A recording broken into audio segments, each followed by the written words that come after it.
Kita asal bangun waktu Pak Harto 30 tahun bangun banyak sekali, nggak ada pembukuannya.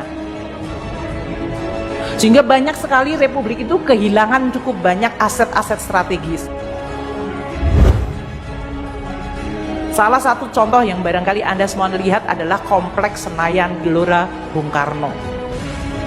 Istana negara kita yang Bapak Presiden Jokowi berkantor itu nggak ada title-nya. Nanti kalau tiba-tiba cucunya Dendels datang bilang ini punya saya, bisa. Waktu itu hampir semua kementerian lembaga punya barang-barang milik negara yang dikerjasamakan dengan swasta, menghasilkan penerimaan terus masuk duit pejabatnya, nggak masuk dalam laporan keuangan. Hilangkan banyak aset negara, Sri Mulyani sentil rezim Orde Baru. That is what is make us a lot of different. Makanya saya sekarang tuh selalu gelisah. Saya nggak peduli dan saya nggak kepengen lihat ada barang negara secuil apapun yang dia itu waste. Menteri Keuangan Sri Mulyani mengungkapkan salah satu fakta dalam upaya menyelamatkan keuangan negara, yakni melalui perbaikan pembukuan aset.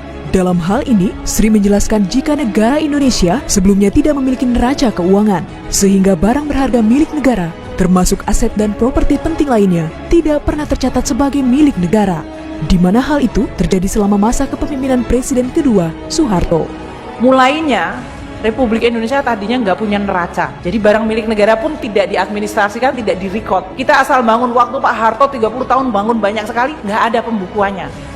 Selain itu, Sri juga mengungkapkan sebelum adanya neraca keuangan, telah banyak aset negara yang diperjualbelikan dengan mudah karena tidak tercatat kepemilikannya, sehingga menyebabkan banyak aset penting milik negara yang hilang begitu saja. Salah satu contohnya yaitu Kompleks Senayan Gelora Bung Karno. Itu banyak sekali barang milik negara. Belum lagi kalau dulu tanah-tanah. Kalau menterinya lagi seneng, oh saya kepengen jual tanah, saya jual tanah saja.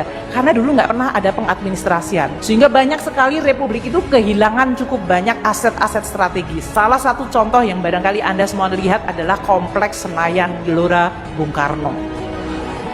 Menurutnya, komplek yang luasnya meliputi Manggala Wana Bakti TVRI, Hotel Hilton, Hotel Mulia, sampai Plaza Senayan merupakan komplek milik negara yang dibangun oleh Bung Karno. Namun, karena tidak dibukukan, sehingga komplek-komplek tersebut menjadi milik swasta dan hilang saat akan dimasukkan ke dalam pembukuan aset milik negara.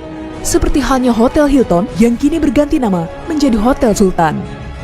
Dulu Presiden Soekarno tuh membangun seluruh komplek itu sampai dengan Manggala Wana Bakti TVRI sampai kepada Hotel Hilton, semuanya itu termasuk Hotel Mulia. Itu semuanya sampai ke Plaza Senayan, kalau Anda pergi ke Jakarta pasti pergi ke sana. Itu semuanya adalah semua komplek milik negara. Bahkan secara mengejutkan, Sri mengatakan jika Istana Negara, tempat berkantornya Presiden pun tidak memiliki title yang sewaktu-waktu dapat diambil oleh keturunan pemimpin yang berkuasa pada saat itu, yakni Herman Willem Dendels.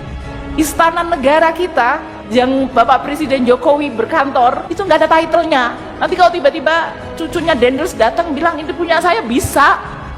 Seperti diketahui, Presiden kedua Republik Indonesia yakni Soeharto telah mendapat penghargaan dari MPR dengan sebutan Bapak Pembangunan.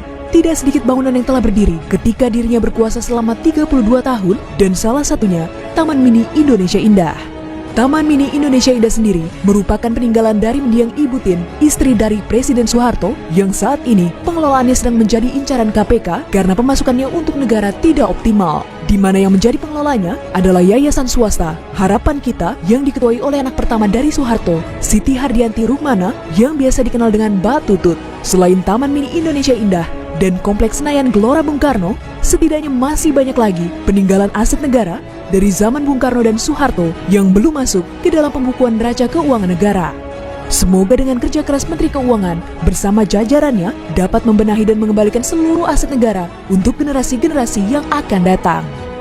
Mari kita semua benahi aset negara untuk Anda semua, generasi yang akan datang, dan untuk Anda wariskan ke generasi yang akan datang lagi.